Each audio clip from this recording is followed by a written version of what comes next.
করতে হয়। এই বিশ্বাস থেকে তিনি লোকসঙ্গীতকে নতুন জীবন দর্শন প্রদান করেন।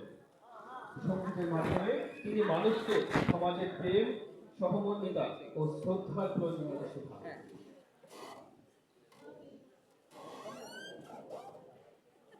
বাংলা একাডেমি থেকে ২০০০ সালে প্রকাশিত হয় জীবন ও সঙ্গীত নামের জীবনী গ্রন্থ।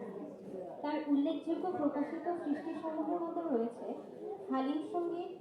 হালিম সঙ্গীত তর্কযুদ্ধ, জ্ঞান দর্পণ, মুসল্লি ও ফকিরের তর্কযুদ্ধ, প্রেম সুধা, সৃষ্টিতত্ত্ব। এই গ্রন্থগুলো বাংলাদেশের লোকসঙ্গীত ও আধ্যাত্মিক সাহিত্যের অমূল্য সম্পদ হিসেবে গণ্য হয়।